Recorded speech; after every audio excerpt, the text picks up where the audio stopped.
Big Boss contestant YouTuber Shanmukh Jaswanth కొద్దికాలంగా వివాదాలతోనే వార్తల్లో నిలిచాడు. అతనితో ఆహా సంస్థ మొదలుపెట్టిన వెబ్ సిరీస్ సైతం మధ్యలోనే ఆగిపోయింది.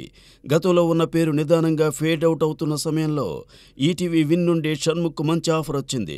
యూనిక్ స్టోరీ లైన్తో ఈటీవీ విన్ ఒరిజినల్ కోసం శ్రీధర్ మారిసా ఓ సిరీస్ను మొదలుపెట్టారు.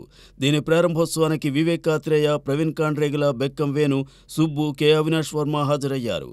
పవన్ సుంకర దీనికి దర్శకత్వం వహిస్తుండగా షణ్ముఖ్ జస్వంత్ సరసన మలయాళీ హీరోయిన్ అనఘా అజిత్ నటిస్తోంది. ఆమెని ఆర్జే సేనన్ కీలక పాత్రలో పోషించబోతున్నారు.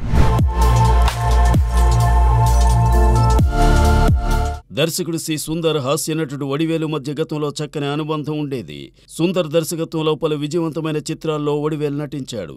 తాజాగా సుందర్ దర్శకత్వం వహించిన అరణ్మనై 4 చిత్రం ఘన విజయం సాధించింది. ఈ ఏడాది తమిళంలో 100 కోట్ల గ్రాసును వసూలు చేసిన చిత్రంగా అది నిలిచింది.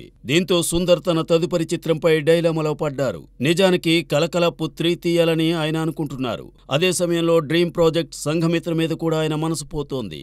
ఇవేమీ కాకుండా అరణ్మనై 5 తీస్తే బాగుంటుందని మరికొందరు సలహా ఇస్తున్నారు.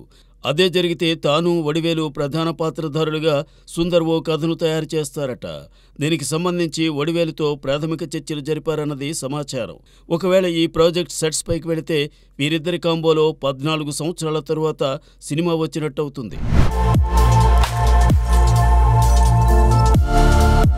తమిళ నటి అమ్ము అభిరామి తెలుగువారందరికీ సుపరిచితురాలే. జగపతి బాబు చిత్రం FCUKలో నటించింది. అయితే అది బాక్స్ ఆఫీస్ దగ్గర బోల్తా కొట్టింది. ఆమె నటించిన కొన్ని తమిళ చిత్రాలు తెలుగులో డబ్ అయ్యాయి.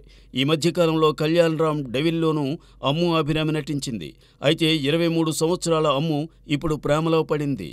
దర్శకుడు పార్థివ్ మణి అమ్ము అభిరామికి టీవీ షో ద్వారా పరిచయం ఏర్పడింది. అది ప్రేమగా మారింది. తాజాగా పార్థివ్ మణి బర్త్డే రోజున అమ్ము ఓ పోస్ట్ పెడుతూ తన జీవితంలోకి వచ్చినందుకు థ్యాంక్స్ అంటూ పుట్టినరోజు విషెస్ తెలిపింది. మరి వీరిద్దరూ కలిసి 7 అడుగులు ఎప్పుడు వేస్తారో చూడాలి.